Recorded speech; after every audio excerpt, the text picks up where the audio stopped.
Pues nos deportes estamos pendentes deste fin de Liga de infarto, Carlos. Tremendo, Ana. 4 equipos implicados e ao final tan só un se pode salvar. No mellor dos casos, un equipo galego se salvará e outro descenderá. No peor, baixarían os dous a segunda. É unha xornada de moitísimos nervios, complicada para os equipos, ata delicada para nós para contalo.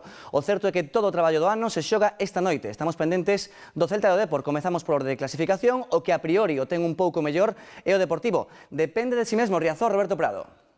Hola, moi boas, Carlos. Efectivamente, depende de si mesmo, eso sen dúbida é unha vantaxe. Quen lle diría hai 3 meses o Deportivo que ia chegar nesta situación a xornada decisiva? Todo depende, podemos falar de outros partidos, pero todo depende do que vai suceder neste recinto no que se van reunir 35.000 afeccionados do Real Club Deportivo. Non lle vai faltar apoio ao conxunto deportivista. Aí vemos os preparativos a primeira hora da mañá, xa todo preparándose, sobre todo para un mosaico que promete ser espectacular, o que se vai a despregar alrededor das 8:30, media hora antes do inicio do partido, un mosaico de apoio. Aí ven ese cartel, ese Forza Depor, ese grito unánime da afección deportivista na procura de que o seu equipo logre a permanencia en Primeira División. Todo apoio será pouco para que o conxunto de Fernando Vázquez resposte as expectativas e garanta a permanencia do Deportivo entre os mellores. Co conxunto deportivista estivo durante toda a mañá a nosa compañeira Natalia Penas. Natalia, contanos.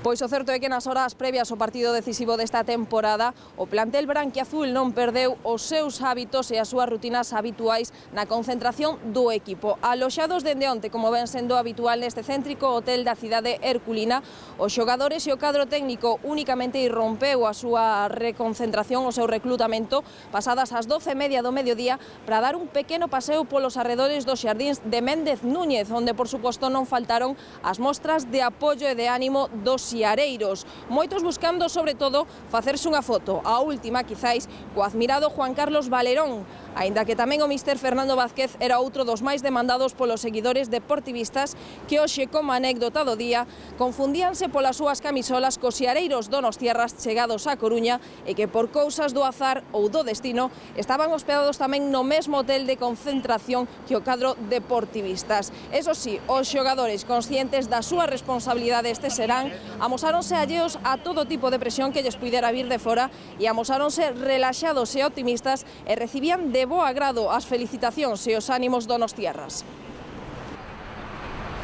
É que dicir, lóxicamente, do rival que vai estar diante, un conxunto verdadeiramente poderoso, unha Real Sociedade que practicou un dos fútboles, un dos estilos de xogo máis atractivos durante toda a temporada, un dos conxuntos máis realizadores logo do Barcelona e do Real Madrid, 69 goles no que vai de temporada.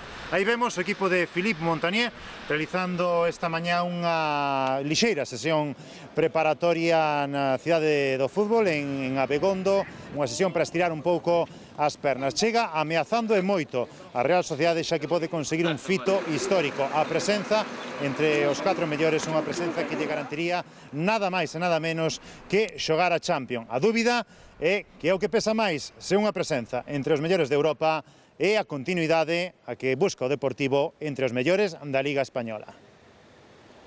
Así están as cousas para ese encontro, mentres o Celta afronta completamente mentalizado unha xornada na que necesita un tropezo do Deportivo e na que sabe que, sobre todo, ten que gañarlle os Balaídos. Óscar Suárez.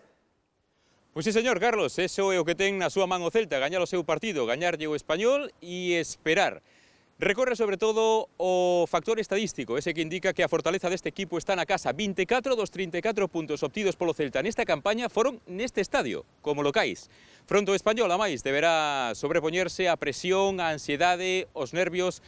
Vai ser, desde logo, un partido complicado para este grupo cheo de rapaces canteráns, de rapaciños que están ante unha oportunidade e ante unha noite realmente comprometida. Con eles estivo e está durante as últimas horas Loreto Costa.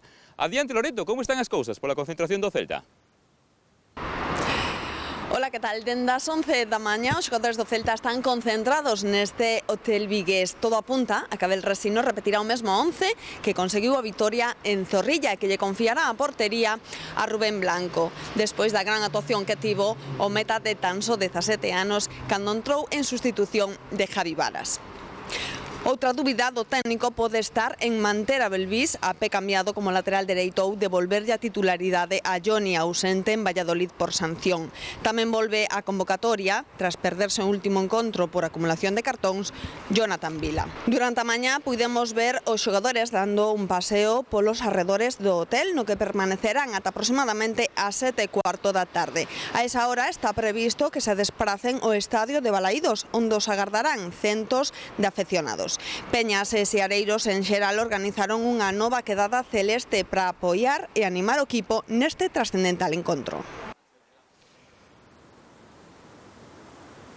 Pois, como nos dicía Loreto, parece que Abel Resino vai repetir a aliñación que gañou a última semana en Pucela. Tranquilidade na concentración do Celta e tamén tranquilidade na do Español.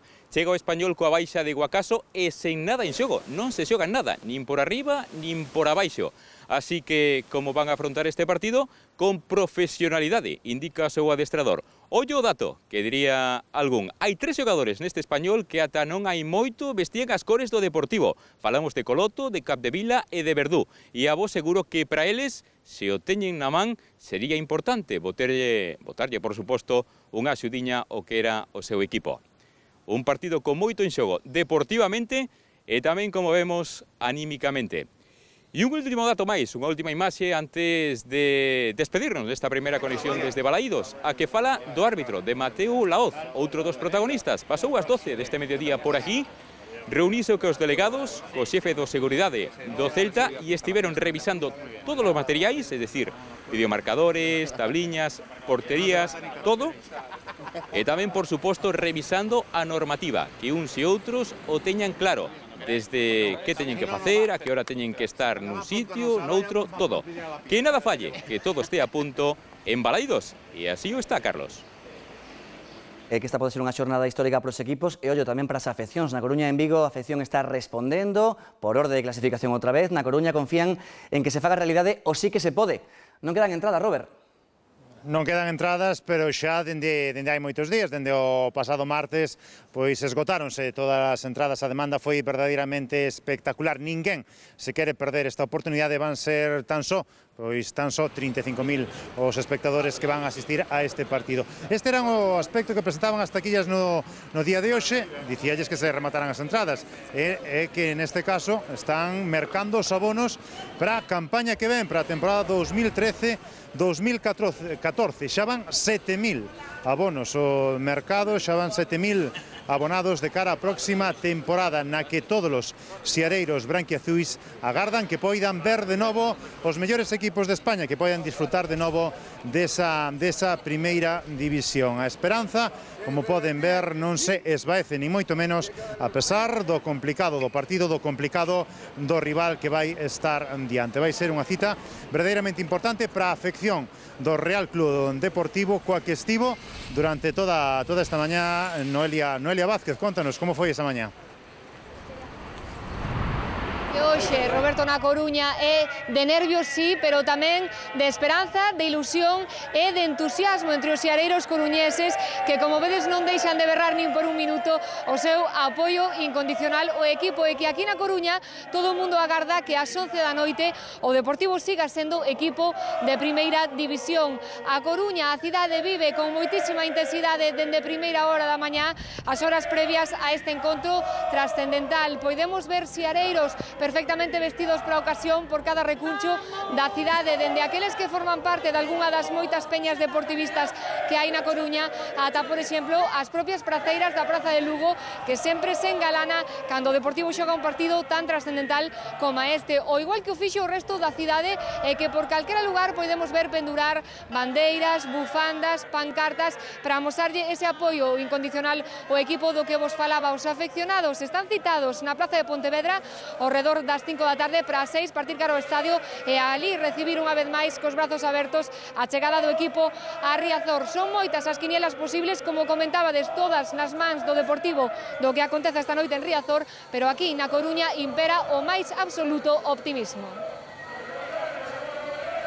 No, hoy hay que fijarse en el Deportivo, si gana el Deportivo ya no hay más, no hay que mirar a otros campos, que gane el Deportivo. Pois aos xogadores moito ánimo, que teñan a cabeza ben concentrada, que non xoquen co corazón, senón ca cabeza, A afición, pois nada, que a afición xa sabemos que está aí, que vamos a por todas, que sempre estamos apoiando o equipo, claro. Bueno, ambientazo na Coruña, en Vigo a afección tamén responde de xeito excepcional. Ali é día de afauteza de corazón. Vais encher balaídos, Óscar? Pois sí, claro que se vai encher balaídos. É unha cousa moi curiosa, porque hai 2 semanas apenas despois da victoria aquí do Atlético de Madrid parecía que estaba xa sentenciado este equipo, que o seu futuro estaba en segunda división. Só quedaba heroica, como dicía o propio adestrador do Celta, pero o caso é que despois de gañar en Valladolid e con estes resultados, todo o mundo parece convencido de que é posible. Desde metade de semana xa non hai localidades, os despachos de billetes en Balaídos están pechados e locen aquilo de non hai billetes. Está todo o mundo volcado e convencido de que ás 11 da noite a Plaza de América pode vivir outra festa. Arestora, como digo, en Balaídos a cousa está moi tranquiliña, ata 7:15 da tarde non se agarda ningún tipo de actividade. Pero se a buscamos pola cidade, a bofé que é fácil atopala. Un exemplo, adiante Bernardo. Pois si, a euforia e a intensidade non cesa dende primeira hora, Óscar, e agora a afección celeste prepárase para recibir o seu equipo nesta última xornada. Concentraranse a partir das 6:30 nos arredores de Balaídos para arroupar os xogadores 45 minutos despois.